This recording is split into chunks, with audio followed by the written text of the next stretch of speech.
নমস্কার, সুপ্রভাত। কেমন আছেন সবাই?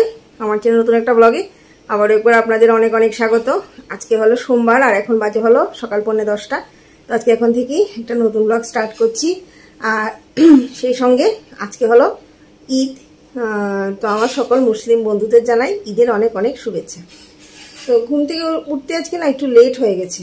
উঠেছিলাম ভোরবেলা, উঠে এসে তারপর শুয়েছি আর জানি কি আবল তাবল স্বপ্ন দেখছিলাম। আর স্বপ্ন দেখলে কিন্তু ঘুম ভাঙে না, ডিপ স্লিপ হয়। তো আমারও অনেকটা ঘুম লেগে গেছিলো। তো হঠাৎ সজাগ হয়ে দেখি প্রায় 9:10 বাকি। তারপর হুড়মুড় করে উঠলাম, উঠে বিছানাপত্র তুলে ঘরদোর মোটামুটি যতটুকু গোছগাছ করার টুকটাক করে নিয়েছি। এখনো ঘরদোর ঝাড়ু দেওয়া হয়নি, মোছা হয়নি, শুধু গুছিয়েছি। উঠে হাত মুখ ধুয়ে ফ্রেশ হয়ে নিলাম। আর ব্রেকফাস্ট কি করবো ভাবছি, কারণ একটু ব্রেকফাস্ট না করলে খিদেও পেয়ে যায় জানেন। 10টা সাড়ে 10টা বাজলেই না আমার খুব খিদে পেয়ে যায়, না খেয়ে বেশিক্ষণ থাকতে পারি না। আর ব্রেকফাস্ট ভাবছি করবো হলো, কারণ এখন আর কিছু বানানো টাইম নেই, ভাত বসাতে হবে, মেখে আবার কাজে বেরোবো।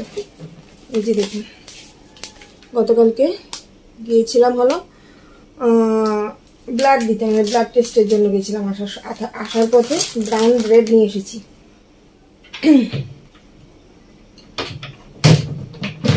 তো ডক্টর দেখিয়েছিলাম, ডক্টর অনেকগুলো টেস্ট দিয়েছে। তো টেস্ট করার জন্য এতদিন তো আর যাওয়া হয়নি, কারণ যেদিন ডক্টর দেখে এসেছি ওই দিনকে রাত্রেই মিঠুনের শরীর খারাপ করে, তারপর এমনি করে কয়েকদিন কেটে যায়। তো কালকে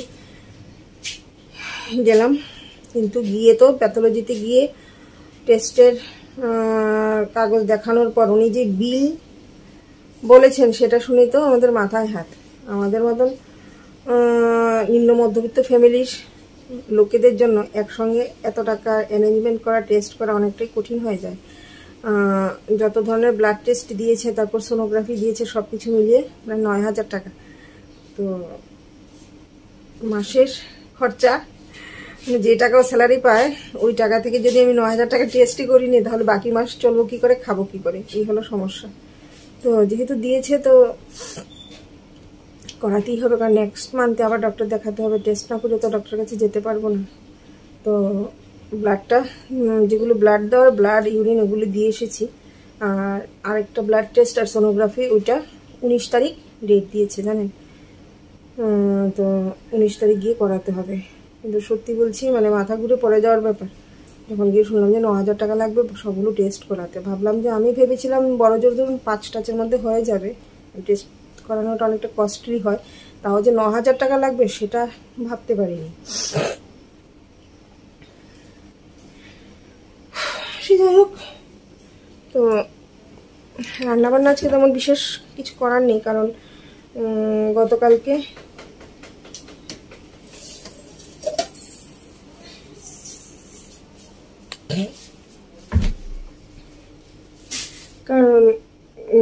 গতকাল যে রান্না করা হয়েছে, মানে কালকে সকালে তাড়াহুড়ো করে রান্না করে দুবার যেতে হয়েছে ব্লাড দিতে, একবার না খেয়ে একবার খেয়ে। তো সকালে সেদ্ধ ভাত রান্না করে চলে গেছিলাম, এসে আবার এই যে চিংড়ি মাছ ছিল, চিংড়ি মাছ দিয়ে আলু টমেটো দিয়ে রান্না করেছি।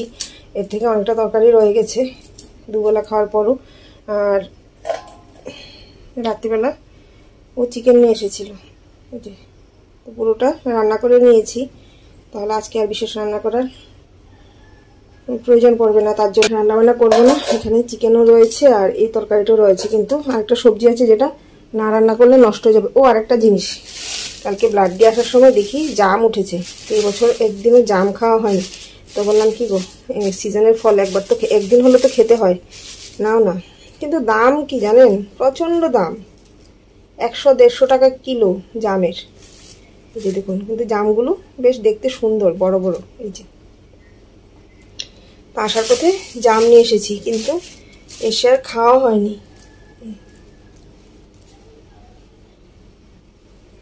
ভাবছি আজকে এগুলি ভর্তা বানাবো দুপুরবেলা। আর মিঠুন কতদিন কাজের জন্য একটু দূরে যেতে হয়েছে ওকে,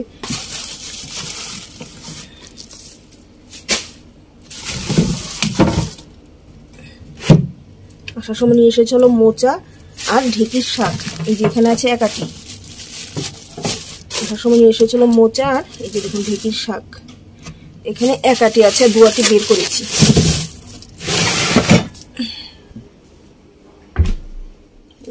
এই 2 আটি, 3 আটি এনেছিল, 2 আটি আজকে রান্না করব, না হলে না নষ্ট হয়ে যাবে শাক। শাক তো বেশি দিন থাকতে চায় না, অলরেডি আজকে 3 দিন পড়লো।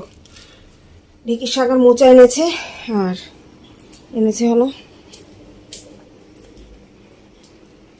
এই যে দেখুন এখানে এনেছে হলো সবরি কলা, সবচেয়ে টেস্টি কলাটা। এই কলাটা দিয়ে ভাবছি ব্রেকফাস্ট করব।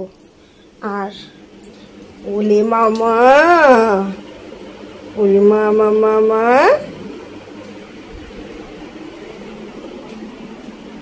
আর এই যে দেখুন 1 ছড়ি কলা নিয়ে এসেছে, যদিও 1-2 করে খালি পাকছে, এখনো কাঁচা। মফস্বলের সাইডের থেকে কিনলে না অনেক কম দামে পাওয়া যায়। এই যে 1 ছড়ি কলা নিয়ে এসেছে।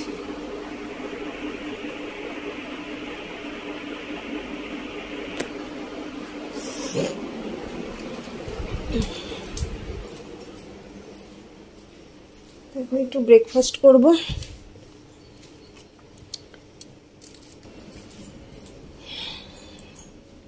শাকটাও কেটে রেডি করতে হবে, আর ঝটপট ভাতের হাঁড়ি বসাতে হবে। এখনো ভাতের হাঁড়ি মাজাও হয়নি, ও আবার আরাম করে বেরিয়ে গেলে পরে খেয়ে যেতে পারবে না। কারণ ওকে যদি না খাইয়ে পাঠাতে পারি তাহলে সারাদিন অনুশোচনায় ভুগতে হবে যে আমি তো বাড়িতে থেকে খাচ্ছি, কিন্তু ঘরের কর্তাকে না খাইয়ে পাঠিয়ে দিলাম। যদিও ও আমাকে কিছুই বলবে না,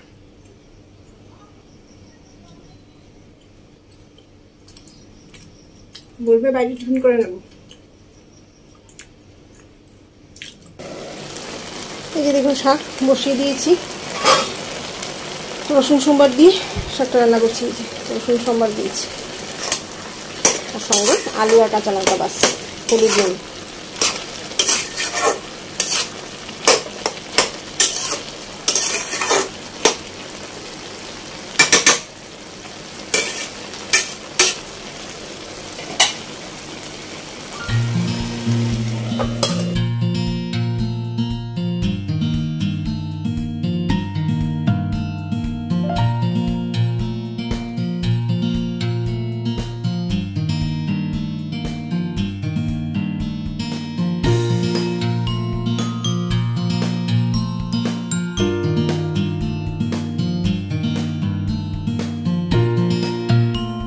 বানাবো হলো জাম ভর্তা।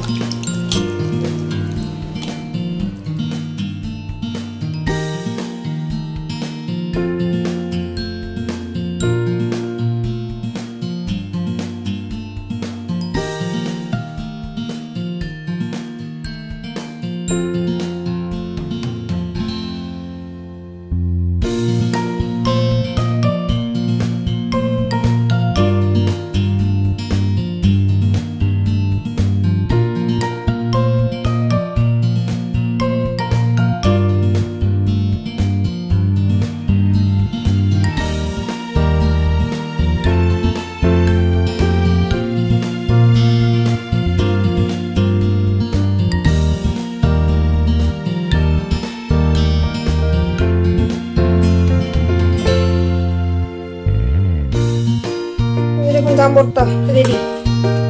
এবার আগে আমার ওনাকে দিয়ে দিই, উনি আবার বেরিয়ে যাবে। আর হাতেই বানাতে হয়েছে, না হলে আমরা আগে ডেকচিতে নিয়ে তারপর পিটিয়ে পিটিয়ে বানাতাম। কিন্তু এখন জামগুলো এত শক্ত যে আমি হাতেই চটকে মাখতে পারছিলাম। নিয়ে নিয়েছি, এটা আমার মেয়ের জন্য ফ্রিজে রেখে দেবো, বাড়ি এসে খাবে।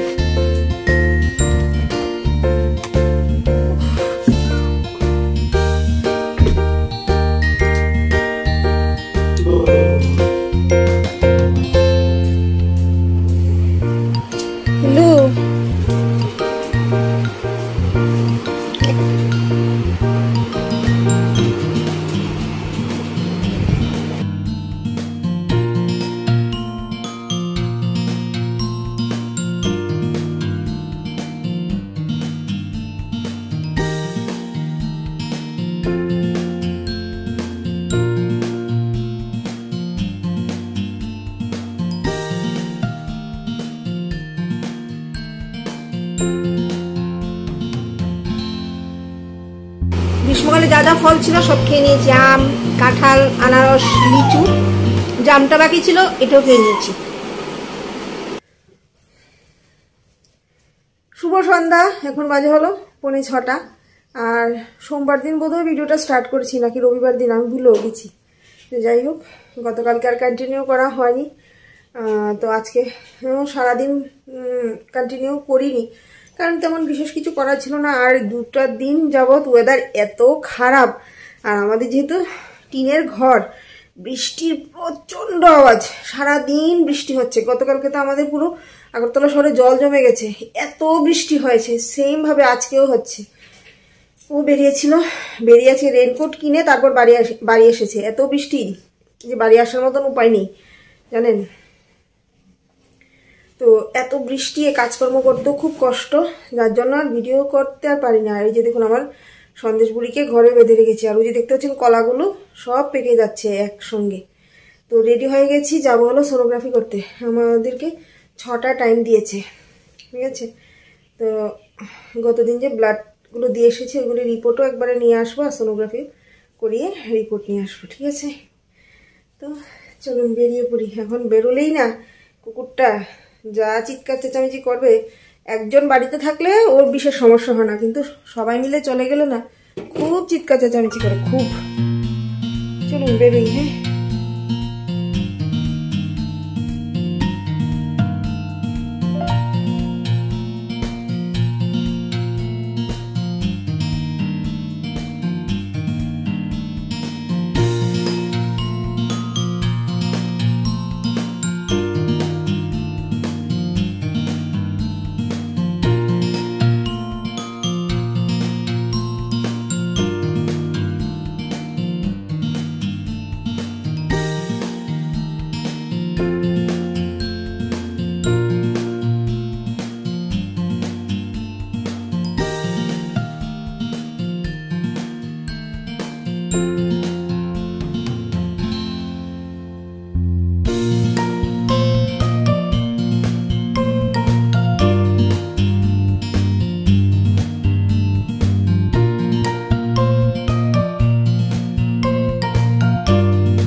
বাজে হলো রাত 9টা, আর সোনোগ্রাফি করে বাড়ি ফিরেছি ধরুন প্রায় 8টা, ঠিক আছে। তো সোনোগ্রাফি করার পর মনটা একটু রিল্যাক্স হয়েছে, কারণ ওই দিনকে ডাক্তারবাবুর কথা যে পরিমাণ ভয় পেয়ে গেছিলাম, আজকে অনেকটা রিল্যাক্স হয়ে গেছি। কারণ সোনোগ্রাফি করার পর রিপোর্ট তো যদি এখনো পাইনি, কিন্তু যে ডক্টর সোনোগ্রাফি করেছে উনি বলে দিয়েছেন যে চিন্তার কোনো কারণ নেই, সবকিছু ঠিক আছে, বেবি একদম সুস্থ আছে। তো সেটা শুনে মনটা একটু হ্যাপি হয়েছে। তো আসার সময় একটু পকোড়া আর চা খেয়ে বাড়ি এসেছি, ঠিক আছে। বেশি কিছু খাইনি, জাস্ট 5টা পকোড়া নেওয়া হয়েছিল, চিকেন পকোড়া। দুজনে 2টো 2.5টা করে ভাগ করে চা দিয়ে খেয়ে চলে এসেছি, বিশেষ কোনো কিছু খাইনি। আর আসার সময় একটুখানি মাংস আনা হয়েছে। আজকে আনা হয়েছে হলো এই যে পর্ক, ঠিক আছে। আমার এই যে উনি পর্ক খেতে ভালোবাসেন, তো তার জন্য ওই দিনকেই বলেছিল যে একটু পর্ক আনবো, তো আমি মানা করেছিলাম, বলেছিলাম 2 ধরনের মাংস দরকার নেই, কারণ মেয়ে আবার চিকেন ছাড়া খায় না। তো তার জন্য ওই দিনকে মানা করেছি। তো আজকে বলছে যে একটুখানি পর্ক নেবো, বললাম নিয়ে নাও, ঠিক আছে। তো এই যে আমাকে আলু পেঁয়াজ এগুলো সব কেটে কুটে রেডি করে দিয়েছে, এখন মশলা করে নিয়েছি, ঝটপট বসিয়ে দেবো। হ্যাঁ,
পার্ট রান্না কমপ্লিট। আর একটুখানি শুকিয়ে গেলে নামিয়ে নেব। চলুন আজকের জন্য ভিডিওটাকে এখানেই এন্ড করছি। সবাই ভালো থাকবেন, সুস্থ থাকবেন, নিজের শরীরে খেয়াল রাখবেন। আজকের জন্য সবাইকে গুড নাইট।